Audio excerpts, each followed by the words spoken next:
Welcome back to the True Detectives podcast for another deep dive, into the strange, the unsettling, the downright bizarre corners of detective work. That's right. It's always fascinating to see where these investigations take us.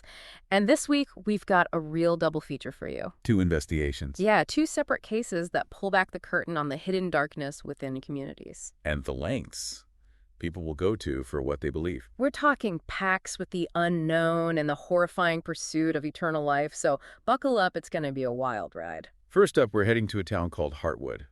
It's a small, idyllic kind of place, the kind of town where life moves slowly, neighbors wave, and you expect everything to be, well, normal. Picture perfect, right out of a storybook. But over a year, this peaceful facade began to crack every 3 months.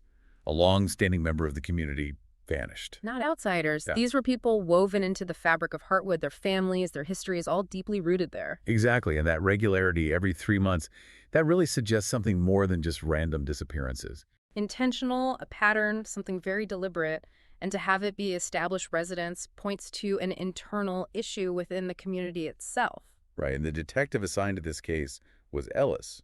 And get this, she actually grew up in Heartwood. Oh, wow. So not just another detective coming in from the outside, but someone who knows this town, who understands its rhythms. Yeah, so she's coming back to this place she knew intimately, only to be confronted with a horrifying mystery that completely clashes with her memories of home. That must have added another layer of complexity to the investigation, to the emotional weight of it all, to potentially suspect people she'd known her whole life. Imagine that, right? And at first, Ellis hit a dead end. No leads, no suspects, no evidence. It was like these people had just vanished into thin air. Baffling and terrifying for the families left behind.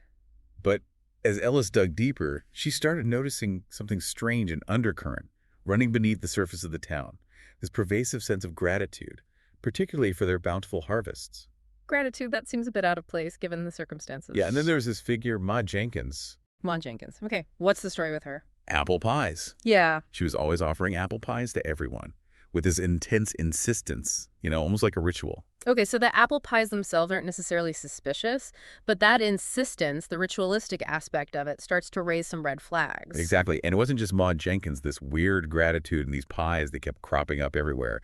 It was just a little too perfect, a little too insistent. Like they were trying to mask something darker underneath this veneer of normalcy and generosity. Right. And that's the feeling Ellis got. It was like a hunch. And it led her to Ma Jenkins's kitchen late one night. Looking for answers in the heart of the apple pie operation, so to speak. And what she found wasn't a family recipe for pie.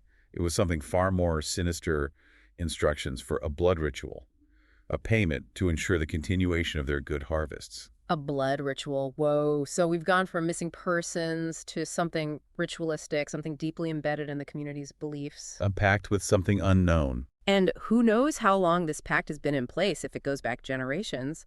That explains why the townsfolk are so resistant to outside help. They believe their survival depends on it. Right, and it's not just a matter of faith. It seems like something more tangible is at play. Yeah, the next morning, thick fog rolled in, and Ellis followed a barely visible path through the cornfields to a clearing. Through the cornfields, okay, that imagery already has a sinister feel to it. And in that clearing, she found the entire town gathered around a gnarled, ancient-looking tree. The whole town. So this wasn't just a few fringe believers. This was a community-wide practice. And at the base of the tree was a simple picnic basket. A picnic basket. It's such an ordinary object juxtaposed with this eerie setting. It creates a truly unsettling image. And then met Jenkins with this trembling but resolute voice.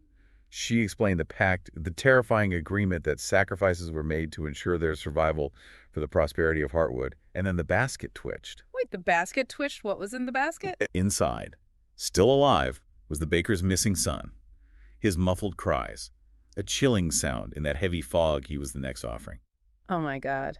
It's one thing to hear about sacrifices in the abstract, but to be confronted with a living, breathing victim about to be offered up, that takes it to another level. And for Ellis, it was a breaking point. She had to act. She raised her gun not at the townsfolk, but at the basket. She told them it was over. What happened then? Did they listen? That's when things took an even more terrifying turn. The tree itself reacted.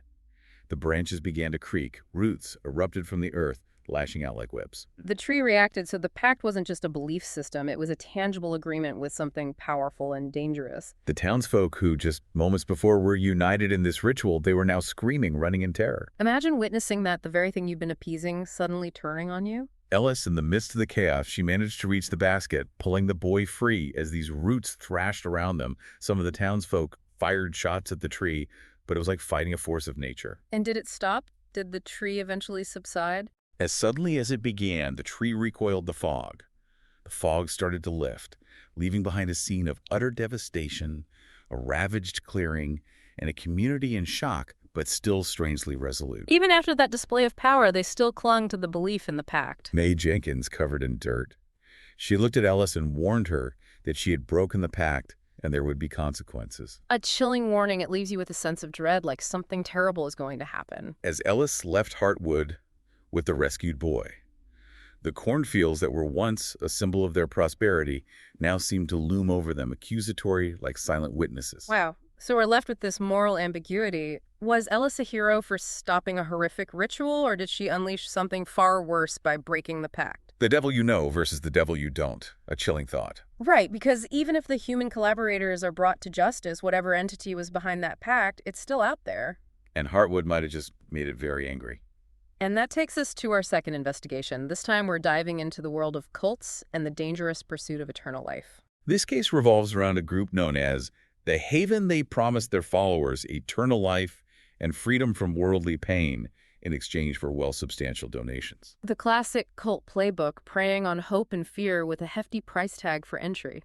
Right, but as often happens, the allure of the haven soon gave way to worry as families started reporting their loved ones missing after joining the group. Vanishing without a trace, always a red flag. But it was the way these missing individuals were eventually discovered that truly made this case horrifying. How were they found? Preserved bodies started washing ashore, not decomposed, but like mummies. But without any traditional embalming techniques.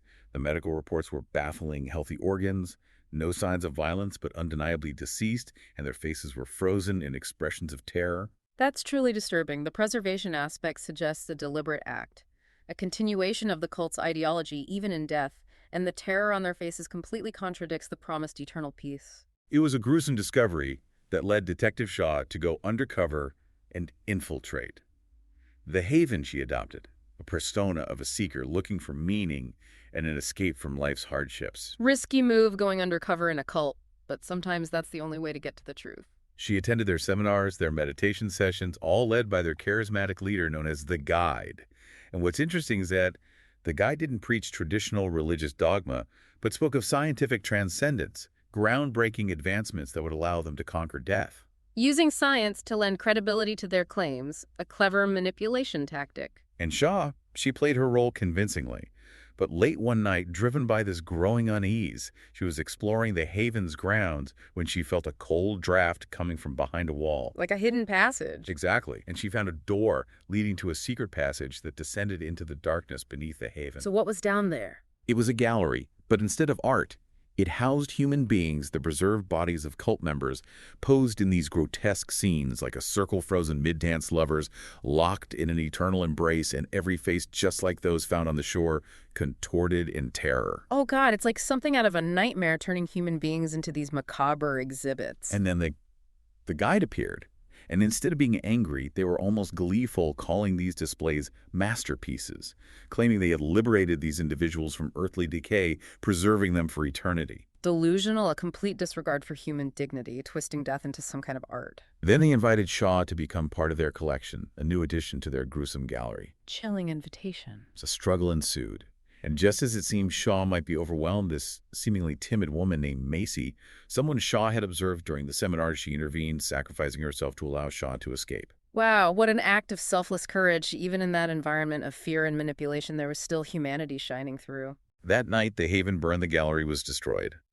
Many of the followers were apprehended, but the Guide escaped. The Guide got away, leaving behind a trail of devastation. Imagine the families receiving their loved ones back, not in a state of peace, but as preserved, terrified remains. The trauma for those families is unimaginable, and for Detective Shaw, the investigation left deep scars. It wasn't a case with a sense of closure or justice, just a horrifying glimpse into the depths of human depravity. Both of these investigations, they force us to confront the dark realities that can exist beneath the surface of the ordinary and the power of belief to lead people down terrifying paths. In Heartwood, a community bound by a supernatural pact in a site, the Haven individuals desperate for eternal life, both driven to extremes. It makes you question the choices people make, the lines they're willing to cross. Are the townsfolk of Heartwood victims, or complicit were the followers of the Haven misguided or willfully blind? And ultimately, what is the true cost of seeking security or eternal life when those pursuits lead to such horrific consequences? It's a chilling reminder that the monsters we fear aren't always lurking in the shadows. Sometimes they're right there in our communities and our desires, in the very things we believe in. Join us next time on the True Detectives podcast as we delve into another bizarre and baffling investigation rate, and follow the show for more stories from the shadowy world of true detection.